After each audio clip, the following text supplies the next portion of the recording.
that's fast, flexible, and strong. It can be used anywhere, even underwater. For more info, ct1limited.com or follow us on Facebook or ring us on 0208 555 1448. In an age of technological advancement.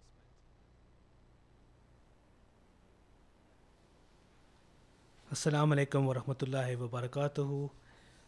Ramadan Kareem, Ramadan Mubarak to all our listeners and viewers. Welcome to Ramadan FM 2018. Our studio number is 0333 011 6786. We welcome again to the Community Hour, and the Community Hour is very much about the community and bringing people from the community, experts within our own community, to talk about the wonderful work they're doing. And today we're very blessed that we have with us Shirley Barber, who works for the Renewal Program. She's the director of Newham Carers Network. Shirley, welcome to Ramadan FM. Thank you very much. Thanks for inviting me. You're very, very welcome. We were talking about some of the great work that the Renewal Program and particularly the Newham Carers Network does, and it's very, very important for our listeners and particularly and those viewers to understand that within our own families there's often people who we don't actually notice, but they do a lot of work, and they are those people who care for our children, care for the disabled children, care for our mothers and fathers. Predominantly within our Asian societies, they tend to be women. Yeah. And today we're going to be touching upon that, but also what you as an organization do. So, Shirley, yes. Tell me more about your organization. Okay. Like you said before, I'm from Newham Carers Network, and we support people, usually called carers, who look after another person, usually a family member or friend, with an illness or disability. It could be a mental illness, it could be due to old age or substance misuse. Understandable. And when you say carer, normally when you think of carer, that's normally meant someone who's a registered carer. Is that what you mean? No, that's not what we mean. Yes, you're quite right. I mean, the word carer is being overused, and sometimes it could be misleading. These people, in the context of our service, are not paid. They're unpaid.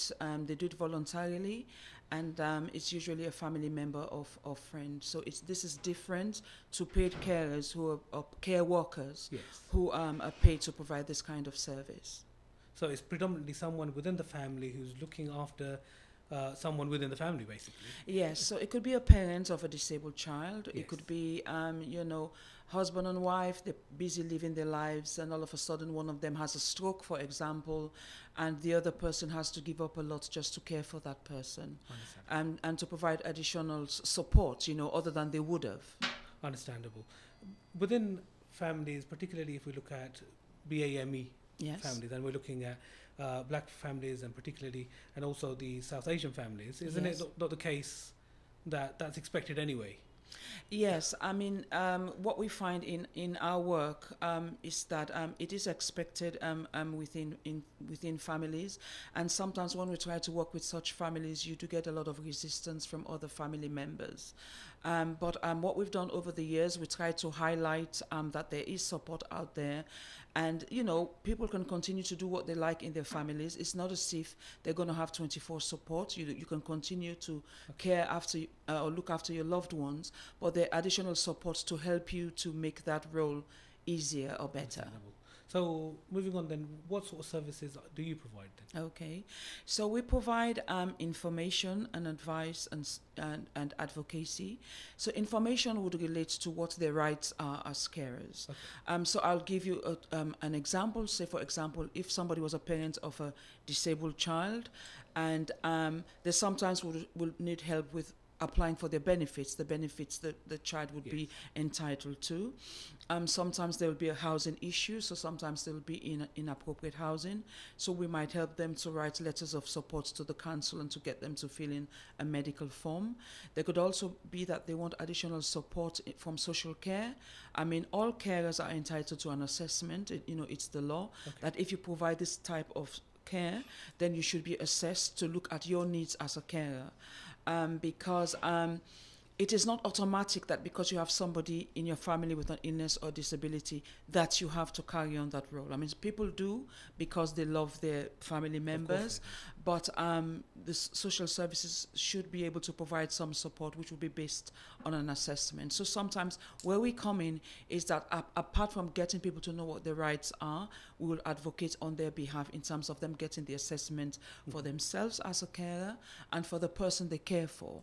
So, I mean, if this is done properly, sometimes the person will get help with a paid carer. This will be a different type of carer who might help them to provide personal care, or sometimes to take them out or to take them to after-school clubs or support over the holidays. So they get some respite. Yes. And that's quite important. What we normally find within our own communities, is, as we pointed out earlier, is this concept of, oh, look, I'm a carer, and I should be just fulfilling this role and not actually taking into account what they're going through. I'll give you a good example.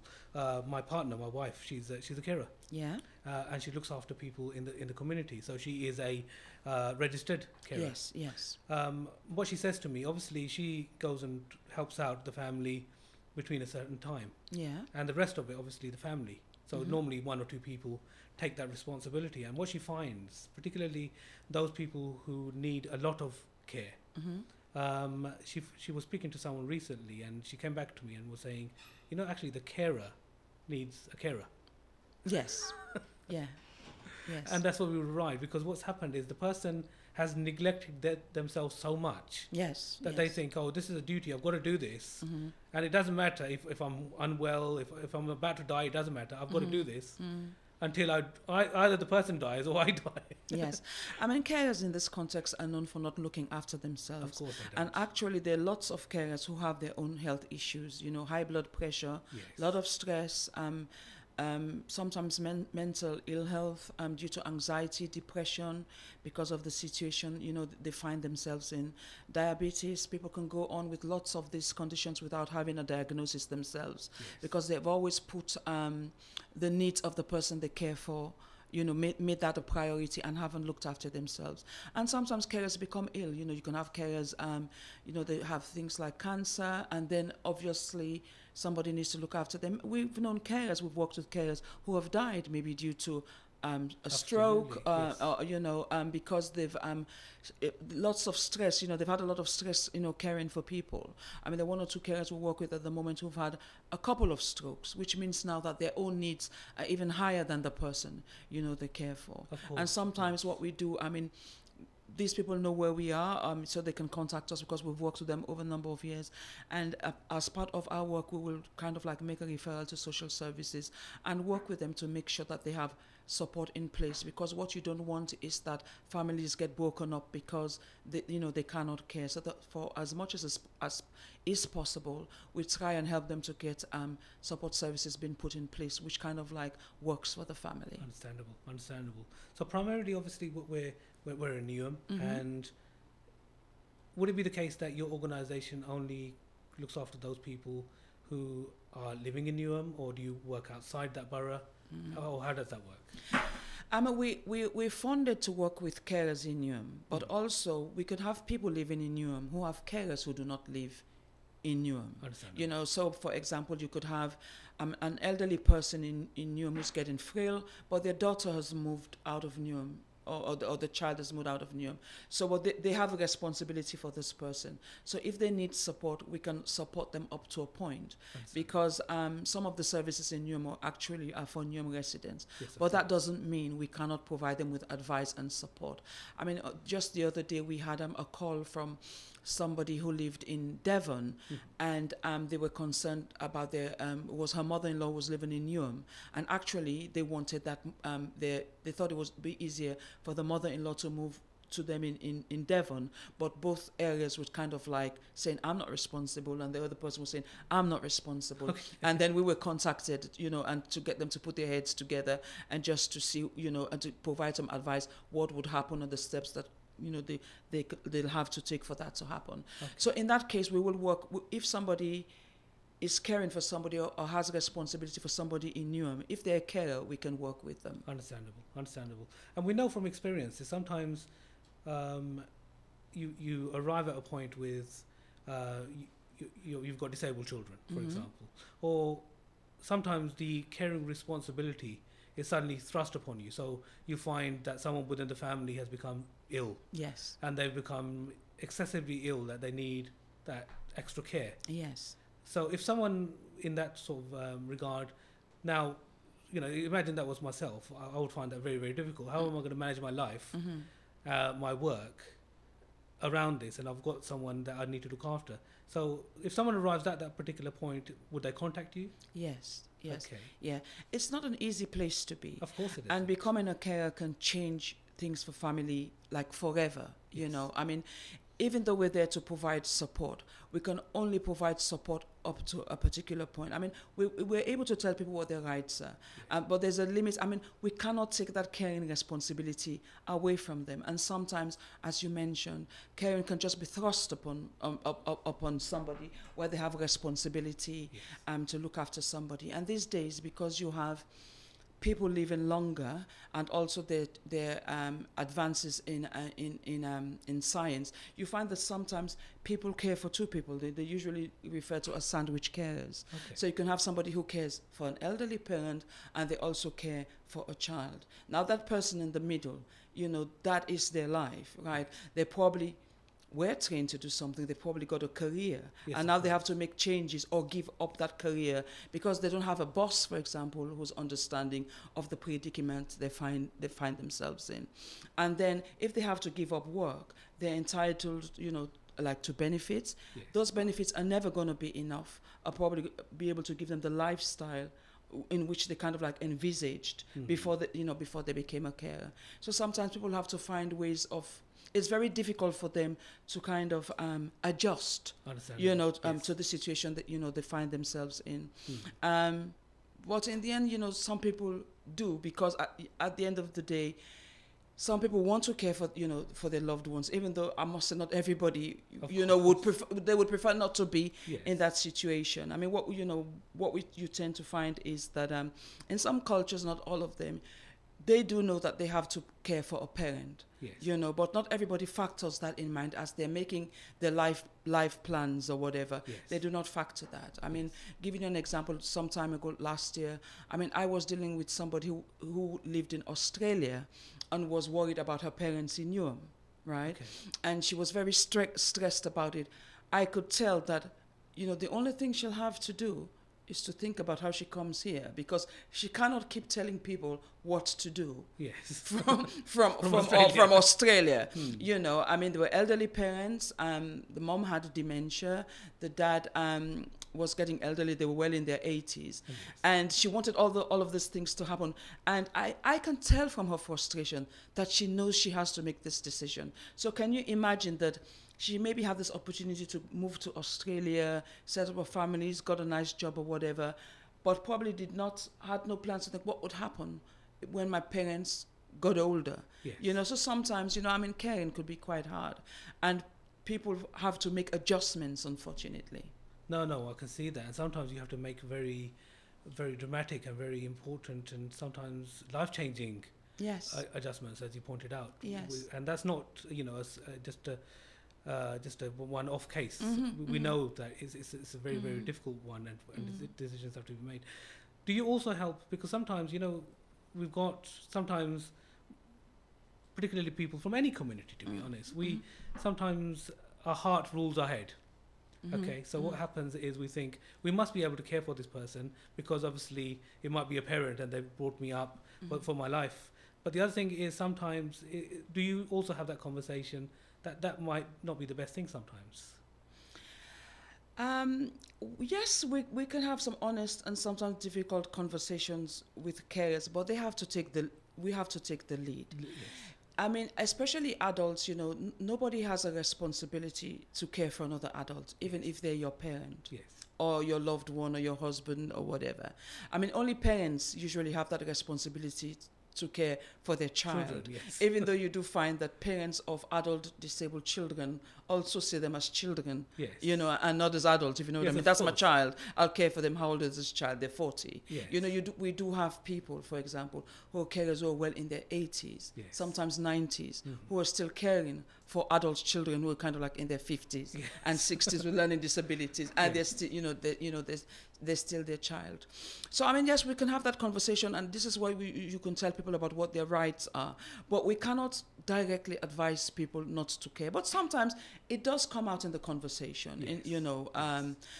but sometimes people do not have a choice, and actually they have to. I mean, there could be other ways, because maybe there could be other family members who they can talk to or whatever. But you do find that in some families where you do have siblings, there's always one person who has that responsibility, and the other people think they can get on with their lives, especially if it's that person who's the last person to leave home, whereas the others have moved on. They always think, well, actually, it's their responsibility. They're living in a free house, so they have to do that, without any thought Yes. for what that person can do, because you could care for somebody for years. Yes. You're not working, you're not doing anything, and then they pass on, and then you find that, what can I do now? I'm not trained. Yes. I haven't got any qualifications. What do I do now? Yes. And it's very difficult sometimes for people to pick up their lives from there. And that's very, very important, because what we also know is that, and that's why the services you provide are fantastic, because you're providing a holistic service, an ongoing service, because as you know, say for example, particularly the parents or the elderly, over a given period of time, the situation or their behavior is not going to be exactly the same. Yes. And for a lot of people, watching your parents deteriorate in front of you is not the easiest thing in the world either. So it's always good to have someone like your organization so they can contact you and say, look, this is happening. Does that happen quite often? We have had examples, but what we do try to look after the carer, because don't forget, it's a carers organization. Yes, of course. And even though we know their main issue is because they're caring for another person, so Yes. that other person's issue might be their issue, we try to look after their well-being. So where somebody finds themselves in a sticky situation, I mean, we try and encourage them maybe like to come, we do activities, Yes, we of do course. workshops, to come and get them to, recently we did 2 workshops. One was on empowerment and the other one was on advocacy. It's just so that it just get people to think about themselves a bit more. So maybe that might help them to reach decisions rather than just feeling as if they kind of like stuck. Yes. In this situation. But it's true to say that sometimes people are stuck, and what we're there to do is, apart from provide them with the advice, support, and advocacy, is try to do other things which might help them to see that there's other things that they can do in Yes, life. I mean, some of the activities we do are kind of like based around empowerment and teaching people to do things for themselves. Like over the years, we've done things like where we've done activities, say like jewelry making, arts and crafts, and they probably thought, I'm good at this. I could probably do this, for a living. Yes. I mean, some time ago, I remember years ago, I did a home visit when I was a caseworker, and I went to, and this woman was actually caring for, it's a typical example, Yes. where the lady was caring for her mom, and she found herself in the situation. She had a very good job in the city, and she had siblings, but they didn't want to know, and she was left like to care for her mom, and she had to give up her work. And she was finding it very difficult, apart from the fact that her mother was kind of like very strong personality. I mean, she was like the matriarch of the family, Yes. and she knew what she wanted, and she wanted things her way. But usually her way wasn't working for her daughter. And I remember, when I did the home visit, and this woman had a lot of books, like a lot of books, and I thought, what are you doing with these books? And she says that, I like, book, of African culture, like African Caribbean books and stories and Okay. whatever, and cards. And I said, So she said, I would, I would one day like to have my own business and open a shop and whatever. I said, so what's stopping you? She said, well, I don't know how to use the computer. I wouldn't know where to start or whatever. So I just gave her some pointers. This was like, it was not in the day when everybody had a computer, but there were lots of computer courses around or whatever. Okay. And I said, maybe you could consider selling online, like, what's that? I thought, well, I didn't know much about it either. I said, but I've heard that, people can sell things online or whatever. Okay. Because there were good books, and I recognized one or two of the authors. And I thought I'd like to buy, and I think I probably bought one or two books from her. But when I left that day, I could see how she felt a bit alone and whatever. So I forgot, and that was that. I did the work I had to do with her, and that was it.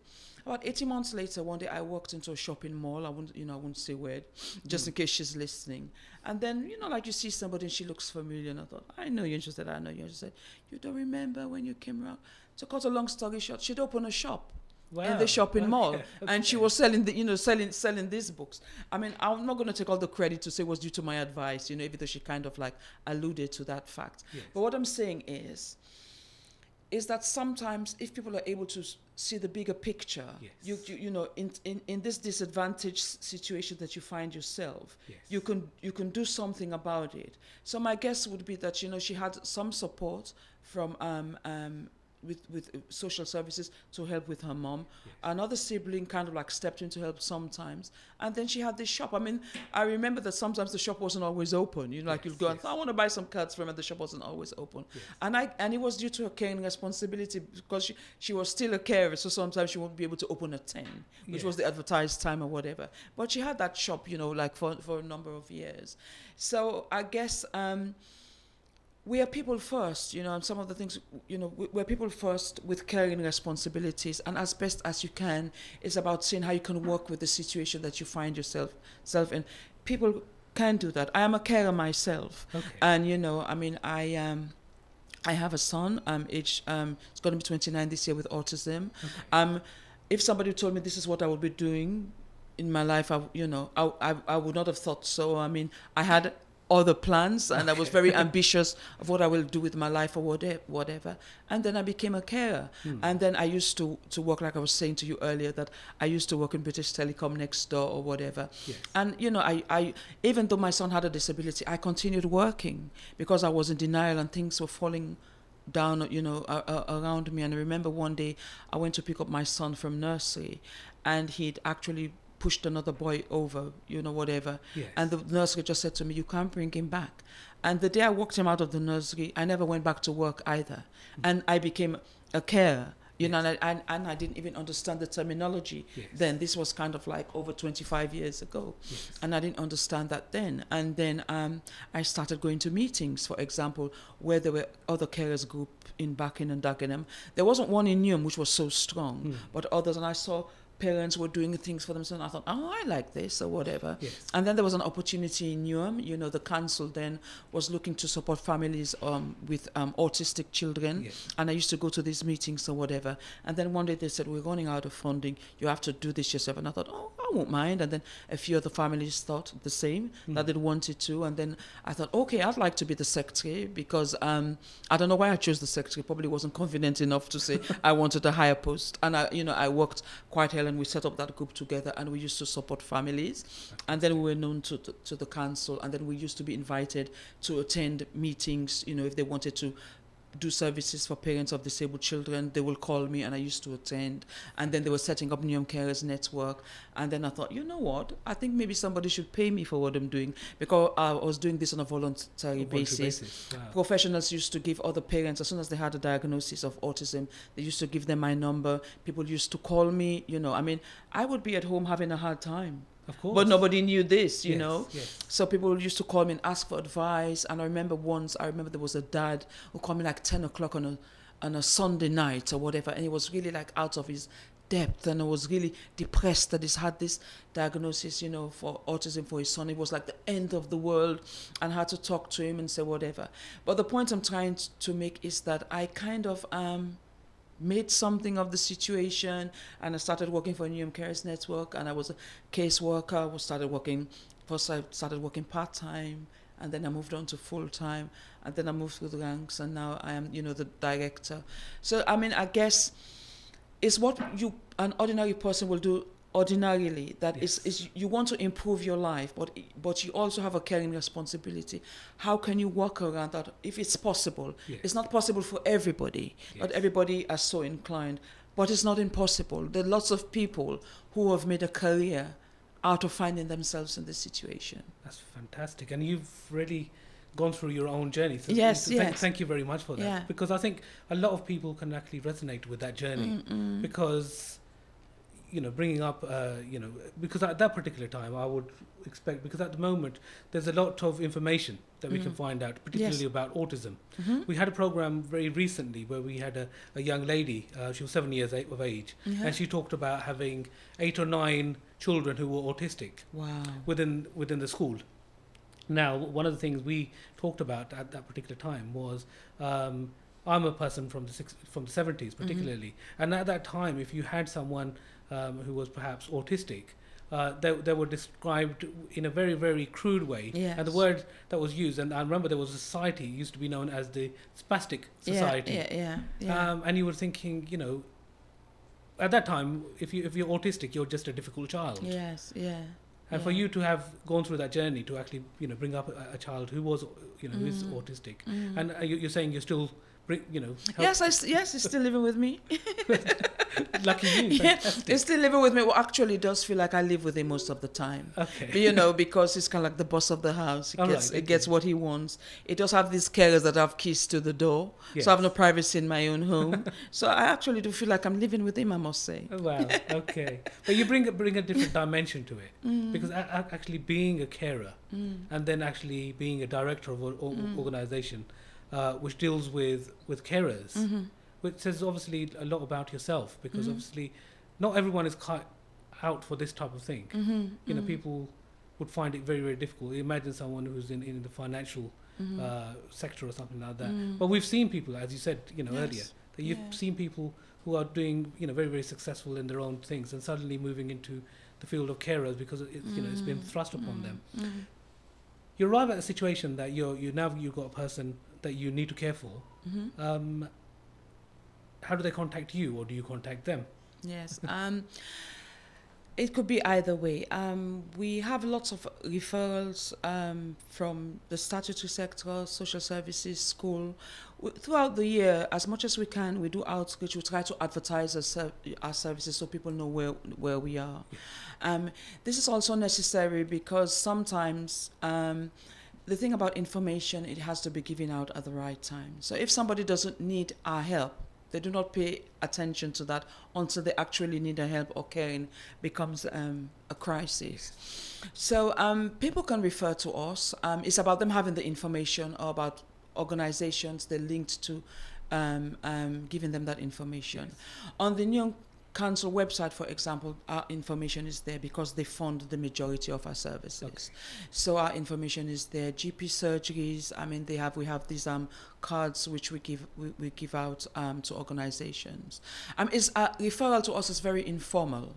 As long as you have a caring responsibility, we would provide you with some advice, information, depending on what you need. Yes. I mean, we do a lot of help with we help people with a lot of benefits, like how to get the benefits and to get the right level of benefits. Yes. And if it means going to a tribunal, then we support people through a tribunal process to make sure that they get the right level of benefits. And that could also be the benefits for the person they care for. Most times it's the benefits for the person they care for, because those benefits for disabled people or the disability are the benefits which are very difficult to get.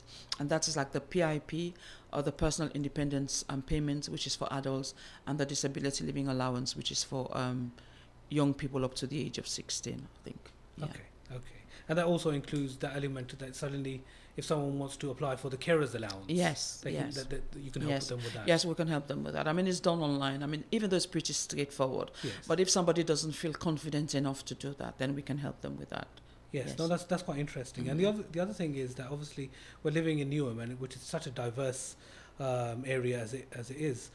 How do you overcome some of the the barriers with regard to families? For example, the inability to speak English, to explain to you what they're doing. Yes, it is quite difficult. When we were set up 18 years ago, there was quite a bit more funding then, and there was funding for interpreters and translators.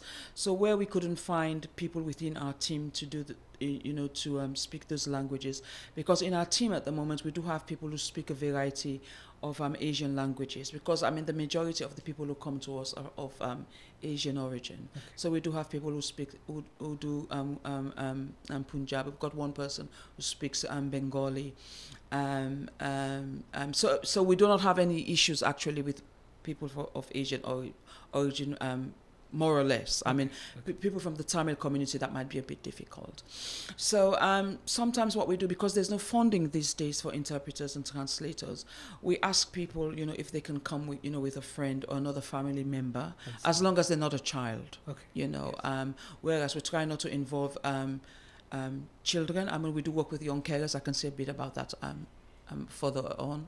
But as long as they're not a child, we wouldn't want anybody stopping a child from going to school, yes, because they have to come and meet us, to do an appointment.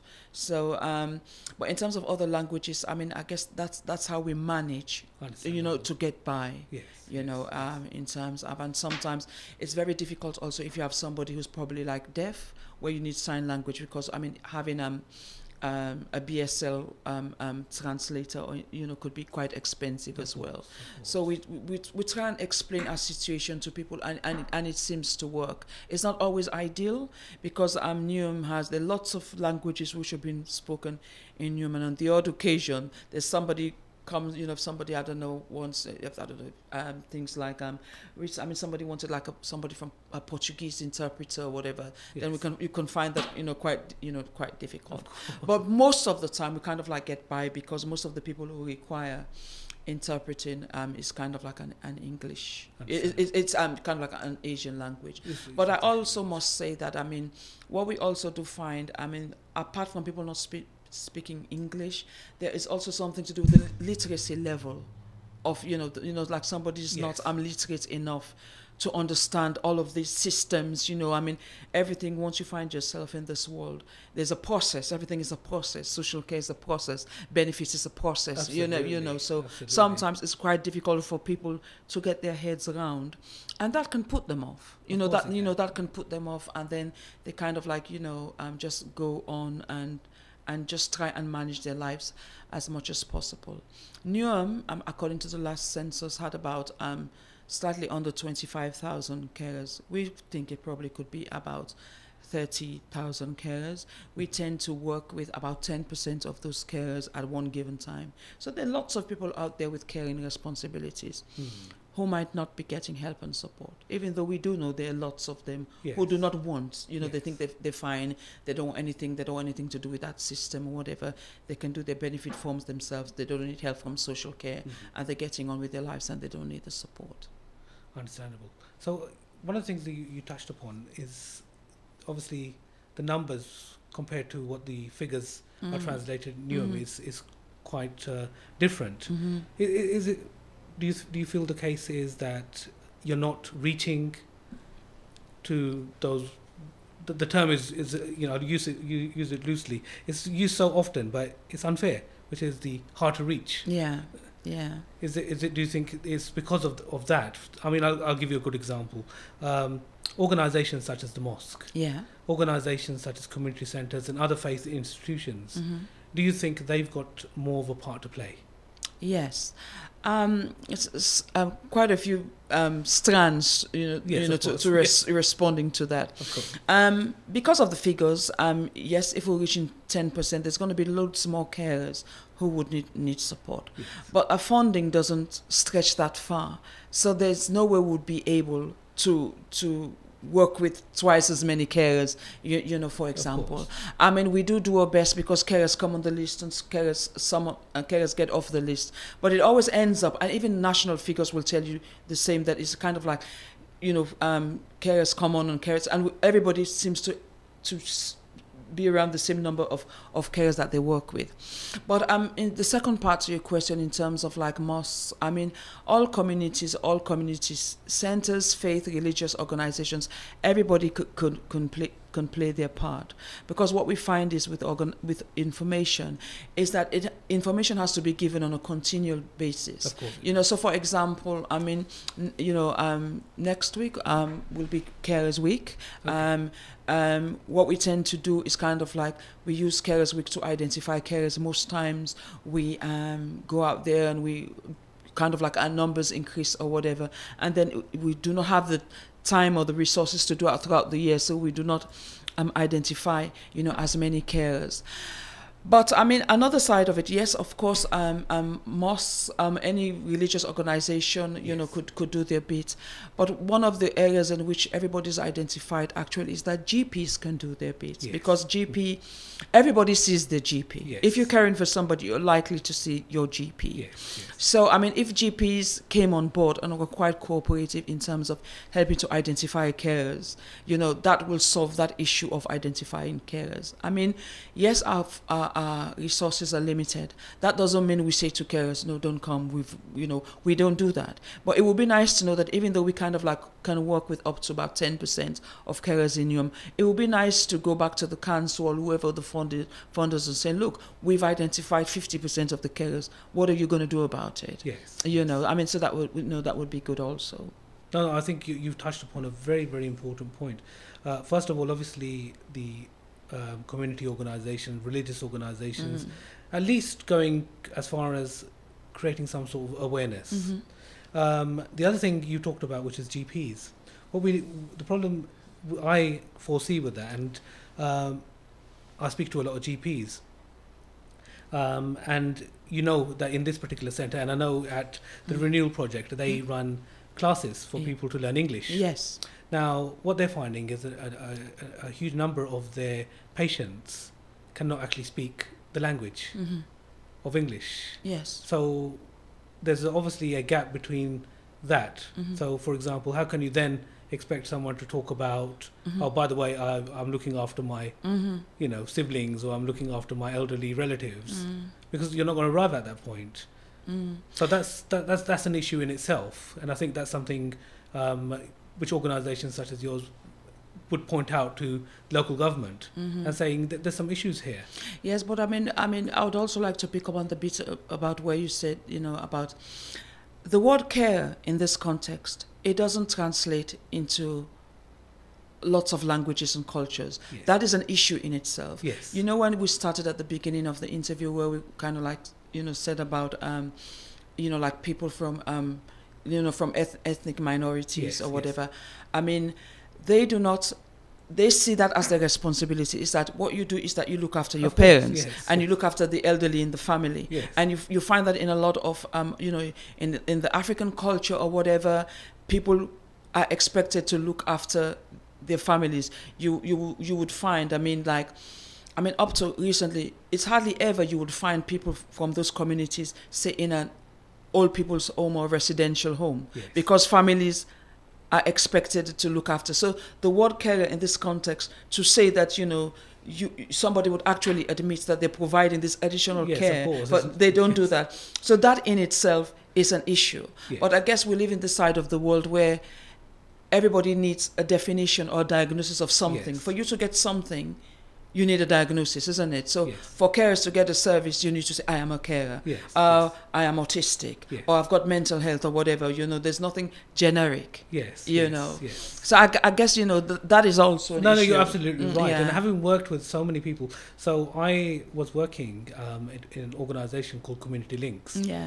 and we were helping young people to find work.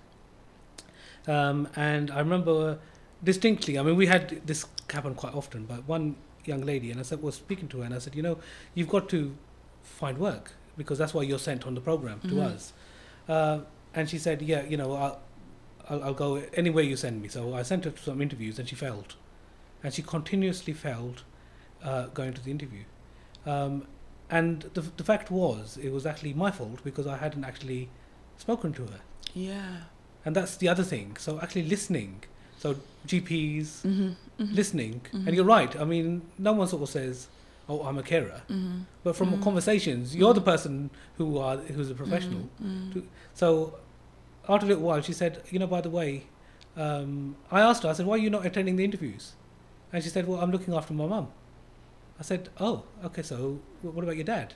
No, I'm looking after my mum because my dad's not around. I said, why are you looking after your mum? She must be fine. What is she doing? She said, oh, she's disabled. Okay. So then it came quite clear over a period of time after talking to this particular person Yeah. that actually she was a carer. Carer, yes. And I should have recognised that Yes, rather yes. than her. Yes. So no one, imagine this concept, and you touched upon it very magnificently.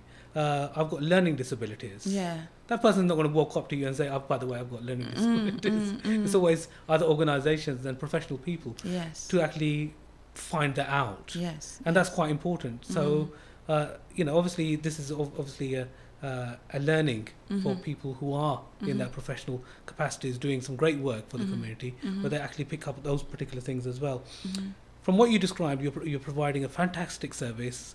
You're helping people who are identified as carers and actually supporting them. So obviously you're charging some money for this. No. No. If we charge, I don't think anybody will come anyway. Okay. Will come anyway. I mean, we get pieces of funding from a variety of sources, but our main funding comes from the London Borough of Newham, who were instrumental to us setting up in the year 2000, and up to now. I mean, obviously now services go out to tender, and we tender for them, and up to today, we've been quite successful. So they provide what we call the core service, and we try to fundraise to have services which complement the core service. Yes. So for example, we have funding from the lottery at the moment to provide a carers health service, and this is where we provide activities and workshops which look after the physical and mental well-being of carers. So we do things like first aid. We let carers dictate kind of like what we do. So we do things like first aid, manual handling, a variety of activities we've done over the years. Recently we did a prostate cancer awareness workshop for men. Last year, during Carers Week, we did a health event in which we invited speakers and had a variety of stallholders, to come and talk to carers. Recently, we've been looking at the mental well-being of carers a lot. So we've been doing things related to anxiety, stress, depression, mindfulness, just giving people tips about how they can manage these things themselves, or just a taster. So if they're interested in something, they can go and pursue it. And then, over the years, we've had some money from the CCG, which is the Clinical Commissioning Group, from the London Borough of Newham. And just recently, we did some workshops on diabetes, in which we kind of like worked with carers, kind of like awareness. It was a self-management workshop. So, I mean, the original intention was that we do a workshop for carers of people with diabetes. Yes. But when I was trying to recruit for the group, we found out that actually there are lots of carers who had diabetes themselves. But it was good for them to come, because even though there's lots of information out there, sometimes people need a refresher or reminder of some of the things they should be paying attention to. I mean, what we learned from that workshop, like a lot of carers actually were not paying attention to foot health. There are lots of issues around the foot health of people with diabetes, which people were not paying attention to. And one of the things which I picked up on, it was a lesson for me, which I learned, was something to do with, like ill-fitting shoes. People do not actually think that if somebody's got diabetes, they need to wear proper shoes. Yes. Because if they wear ill-fitting shoes, that might also make their foot health worse, which could lead to amputations if they start getting gangrene and stuff like that. So, I mean, it was good for that point. And then the other piece of work we did, which was quite helpful, was accessing GP services. And what we found was that a lot of people, including myself, I must add, did not know that, you could sign up with your GP so that you can access services online. Okay. So for those people who can, I mean, it doesn't necessarily mean you have to walk into your GP surgeries to make an appointment or even call. That lots of GP surgeries, or probably all of them now, you can go online. If you sign up to the system, you can actually book your appointment online. Okay. You can book a repeat prescription online. But as part of that also, the workshop also showed carers that if something's wrong, you do not always have to go to your GP. A lot of pharmacists do provide advice. You can call 111, you can go on the NHS site. Yes. And if you're not happy with that, then you can go to your GP, because I mean, you heard this thing about Neom, doesn't have enough GPs, or there are not enough GPs to go around, Yes. because most of the elderly GPs are retiring, and there's been a difficulty in recruitment. So there's no point in anybody who has a cold or flu just going to the GP when they could actually go to the chemist, and the chemist could give them advice. So it was giving people this information, and as part of that, we put together a nice leaflet which we gave out to carers, which was quite pictorial. So it's lots of pictures. So even if you don't read English, you could probably see, what it means. And that was actually quite well received. So sometimes we have pieces of funding to do pieces of work, other pieces of work, and which complements the main service. So it doesn't seem like people just come and they give advice. We give them advice and help them with the benefits and all of that, and that's it. There are other things which we can do, and sometimes it's a way of bringing carers through a door. Yes. Like somebody comes in and they do an activity. Let me need to drink some water. Yes, please. If we take a few minutes break, and then we'll come back in a few minutes. Thank you. Anyway. हाँ तो पैसे तू दे से ना. Nah, don't worry, Dad. UK Windows will sort it out. UK window? Oh, कौन है ना? They're the best double glazing company about. They do windows, patios, French doors, sliding doors, UPVC, aluminium, you name it, they've got it. We can go see them at 51 to 53 Upton Lane, Forest Gate E79PA, or call them at 07984 440 093, or visit ukwindowslondon.co.uk. वाह जी वाह, ये तो कमाल है यार. UK Windows. Zindabad! Thinking about selling or letting your home? With Maxwell Estates, you don't need to look any further. Well established with over 15 years of experience, Maxwell Estates are specialists in residential sales and lettings. We manage over 200 properties in and around Northwest London, keeping our landlords and tenants updated with all the latest laws and legislations.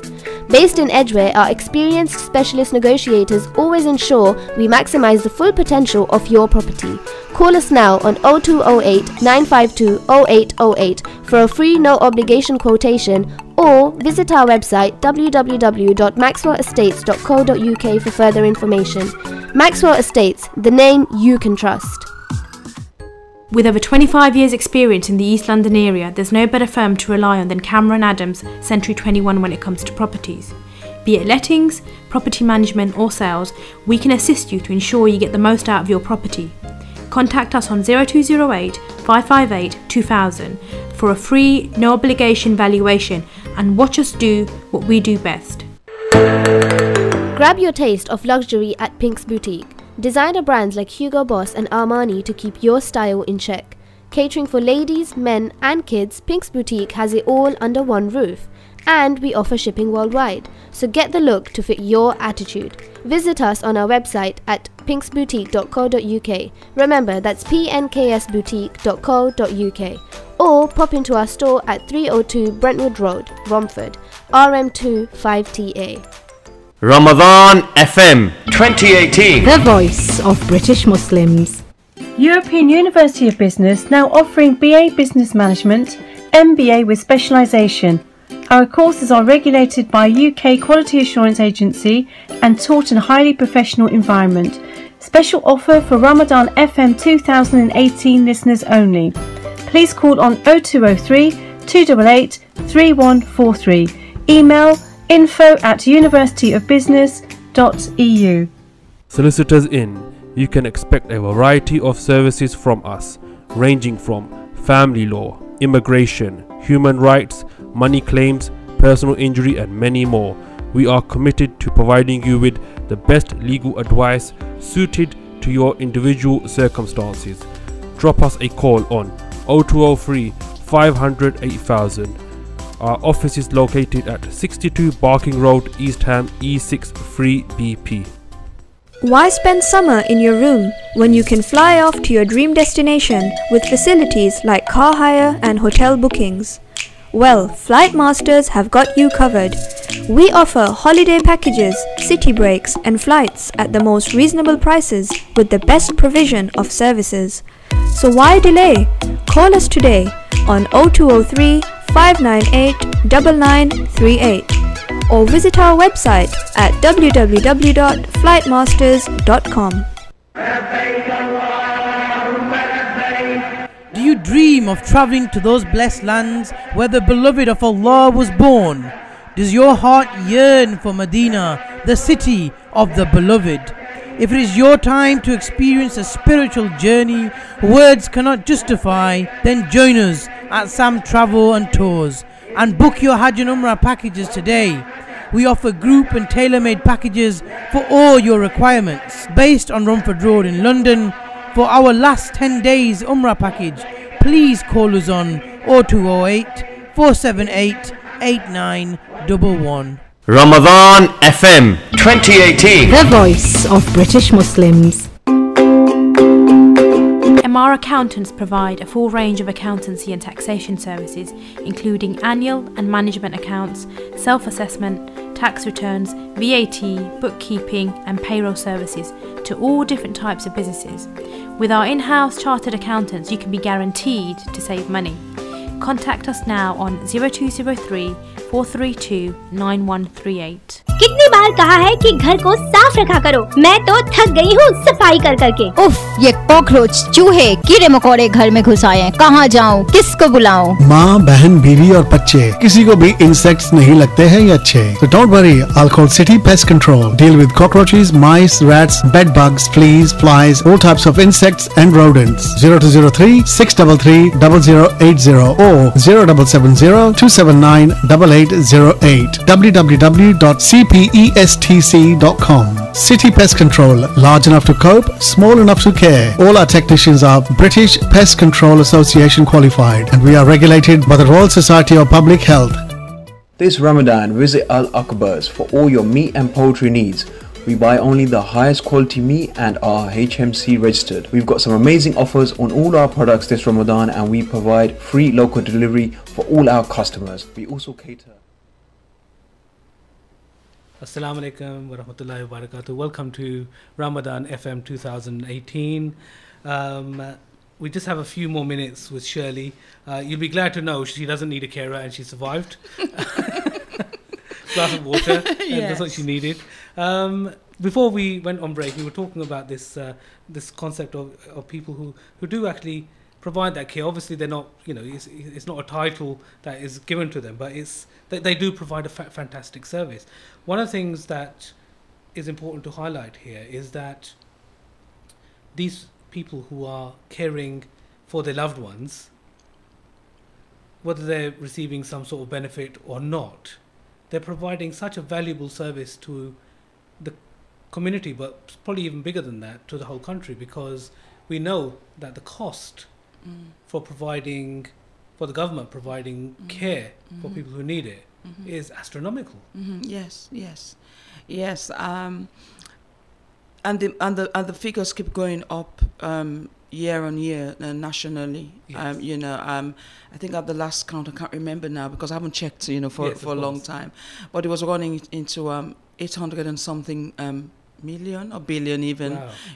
About in terms of if you were going to put a price on the savings that carers make to the government, and to date, carers are really not fully recognized in a way in which they should be.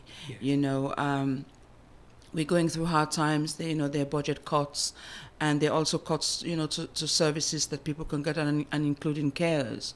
That even though the Care Act, which came out in 2014, does make way and make it legal for carers' needs to be met, is that there is not enough money to go around, to support people, to provide carers with the support, the support they need, So yes, it's a good point you made there about the savings they make, to the government in terms of this, because they don't have to do it; they can walk away from it, and if they're not looked after, or they don't look after themselves, whatever, and something happens to them, it does cost the council locally, and ultimately the government in terms of care to put in care for the person, they care for, which is why carers needs to be prioritized. They need to be looked after. The government needs to think carefully about what's done for all carers on a continuous basis. Yes. And that's very, very important. Which brings me up to two other points. One point is about this concept of carers again. So you've got an individual a person who has a registered carer, and now you're moving to the world of cutbacks. Yeah. And you arrive at a situation that you've got your normal carer registered who comes in, looks after someone in your family, and suddenly the hours are reduced, and now that's putting more burden on that particular family.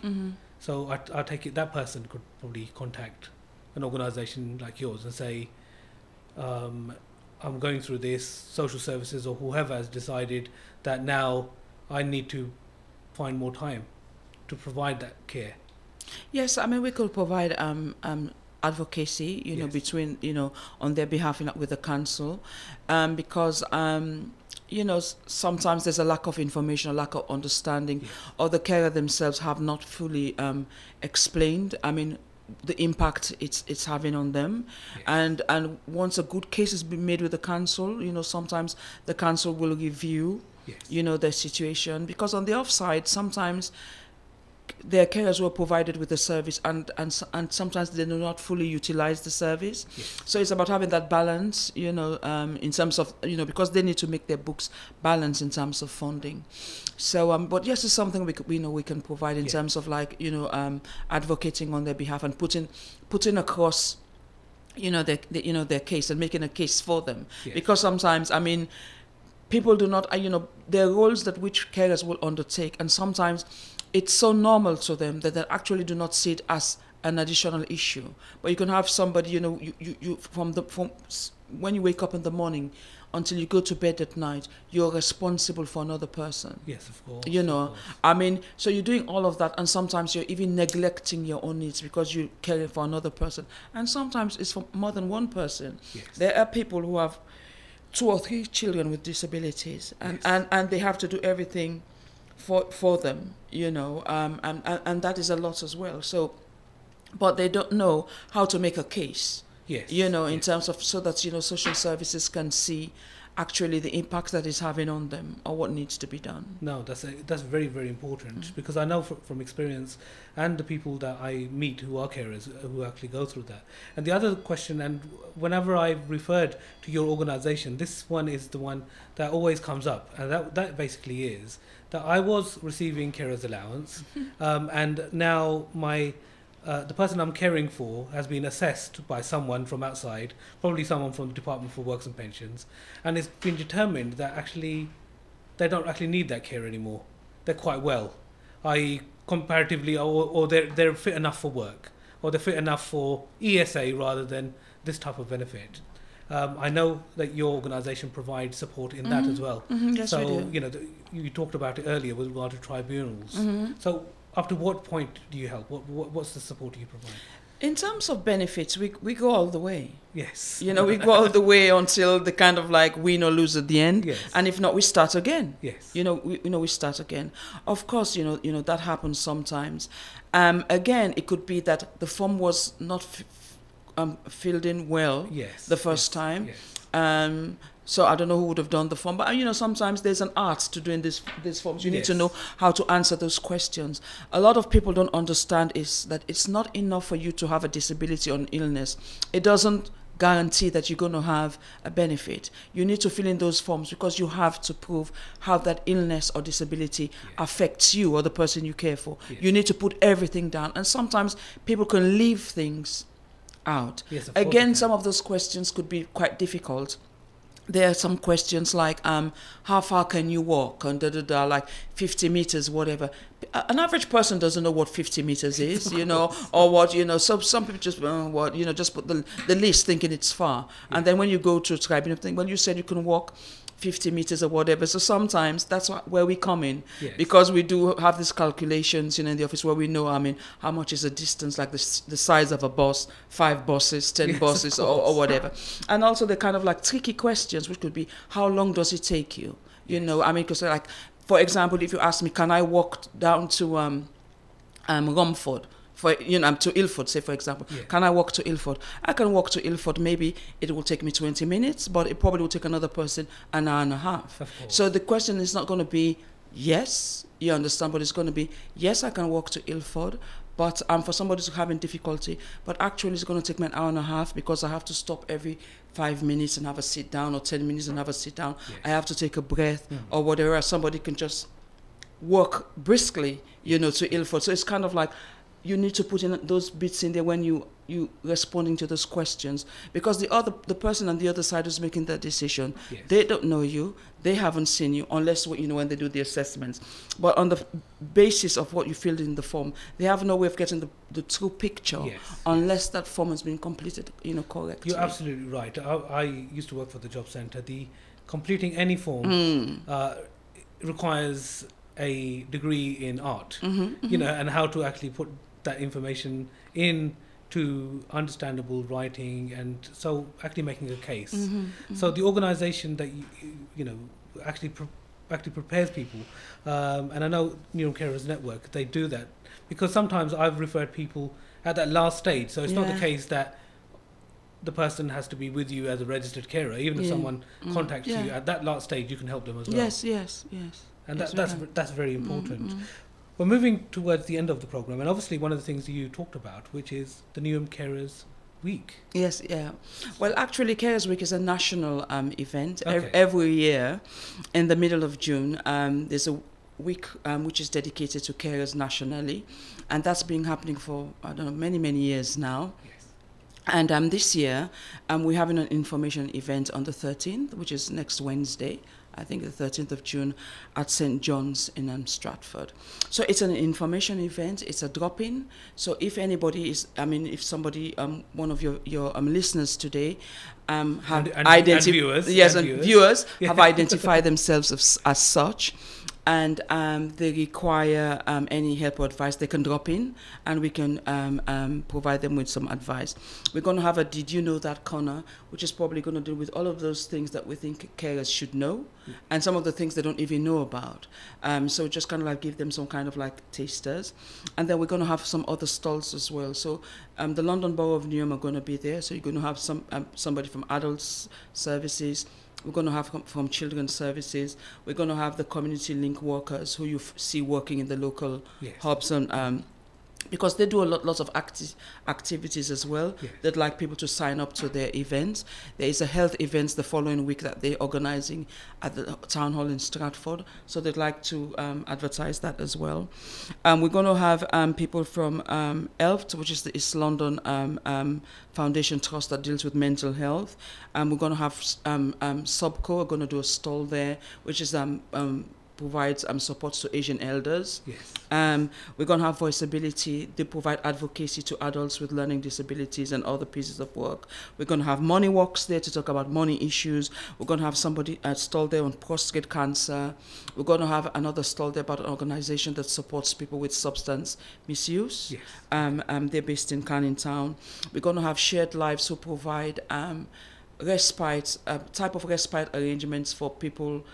So, for example, if you take myself, for example, if I wanted my son to go somewhere to give me a respite, they can be placed with another family. Okay. It's a long process, it's not easy, but it's in place of, sometimes it gives carers a break. It's a very good service, actually, in terms of people are using them. So if you're looking after somebody and you cannot make up your mind if they should go into their own place, it's a step in the right direction in trying to see if they can live somewhere else, to see how that works out. And we're going to have Carers Trust there, and they're going to, they provide support for carers who are considering going into education or work. It's just about being, aspiring towards something, so that you don't accept that I'm a carer, this is my lot. Who knows, things might change and you might want to go back to work. So they provide a lot of support. We're going to have the Stroke Association there. We're going to have talking therapies. We're going to have somebody from Alzheimer's and workplace. I think those are all of the stallholders we'll be having. So if anybody's in the area, this year we've tried to keep Carers Week quite simple, because for the past number of years it's happened during Ramadan, and we find that affects the numbers. Yes. In terms of people committing to a whole lot of stuff. Every day last year during Carers Week we had an event, and even so the numbers weren't quite high. So because we don't want to waste resources, what we've tried to do this year is to just focus on one main event which people can drop in and have some advice, and then we kind of like take it from there. No, that's fantastic. And I would encourage anyone who is a carer, or wants to find out a bit more, please go along. I'm sure people from Minhaj al-Quran will be there. But one of the things that is important to Minhaj al-Quran is that we replicate things like that here. And as you know, Shirley, we do a lot of things here. So obviously we invite your good self to come along and perhaps, you know, on a Friday or something like that, on our biggest day, start talking to people about issues. It might be carers, it might be something around health issues. Yes, it's something we can do. You've invited us in the past. We're quite, we like the work that you do in terms of like accessing the community, and you quite forceful, you know, it's kind of which is rather good, you know, and it's kind of like it keeps us all mindful, you know, of this is our community that we have to support one another and support others. So, I mean, we're quite happy, you know, to come and talk to you. I wanted to mention a bit about young carers because I haven't had the opportunity to mention that. Is that we also work with young carers, and these are like children who have a caring role. And these are from children from the age of 5. Wow. The children that young who actually have to administer medication to a parent, you know, maybe it's a single parent and it's just them and this child, and they miss out on school and they get, you know, they're affected. So we try and support those families in terms of providing advice and advocacy. The support we have to them is quite limited at the moment, but we work with the whole family, and we're looking at ways to see how we can develop that service. So even during Carers Week, you know, on the Friday, we're having a little event where we're going to meet those families who we already work with to find out what some of their concerns are, because there are lots of children who their childhood is being affected by the fact that they have to care, you know, for a parent, and then sometimes there are children who provide inappropriate care, you know, like sometimes it's a son who has to help their mother in the bath, for example. And where we come in is to try and make sure that social services provide the right level of care so that, you know, children do not lose out on their childhoods as much as possible. I mean, you talk to children in that situation, most of them, they love their mom, they love their dad, they don't want it to change. But having said that, it could be quite difficult. You know, they get issues in school, they get bullied in school if people know this is what they're going to. They can't have their friends come into their house because they've got a disabled sibling. So it's about sometimes providing them with support to enable them to make the process a bit easier for them, because we cannot take the care in away. Yes, that is not only fascinating, but it's also eye-opening, because most people, when we think of that, we always think adults, but we don't sometimes or fail to realize that young children are looking after their parents or their loved ones, and the effect it has on them. That's probably another subject that we probably have to talk about, and we would invite you back, Shirley, to talk about that as something separate. It's great that you're talking about those sort of issues as well. Shirley, it was fantastic for you to come along. Thanks for inviting me. You're more than welcome. Yes, I quite enjoyed that, actually. You know, I quite enjoyed that. I'm sure most people, if you were asking apart from the choking. You've done very, very well. We're about to finish, and I think one of the important things to finish off with is, first of all, this whole concept of people who care for people. Everyone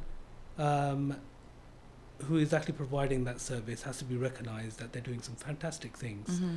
But it comes back to the question around, because we're sitting in a building which is next to a mosque or part of a mosque.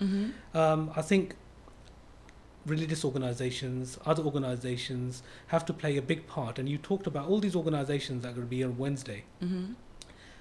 I think more religious organizations have to be part of this as well, because one of the concepts of all religions and all religious leaders, if we look at Christianity and if we look at Judaism and the concept of Islam, all of those prophets talked about helping people when they're in difficulty. So places such as mosques need to play a much more pivotal role in actually giving that information. It's very good that we speak from the pulpit and talk about these things. But at the same time, we have to recognize there's children who come to this center who are perhaps looking after their loved ones, but we never asked them that. That's true. So the message for today is that one of the things everyone should try to do, and particular organizations, is start listening. Yes. And start finding out what their service users and people who come in, what they're going through. Yes. Because unless we do that, we're basically going to be just living in our little pedestals and little homes where no one can actually talk to us. Yes. And we've got to understand there's communities out there, and that's what Minhaj al-Quran tries to do. Shirley, thank you very much again. Thank you for inviting me. That was Radio Ramadan, FM 2018. Thank you. Our next person will be Anthony, and I'm sure people will enjoy Anthony. Thank you very much. Thank you. Thank you. Environment. Special offer for Ramadan FM 2018.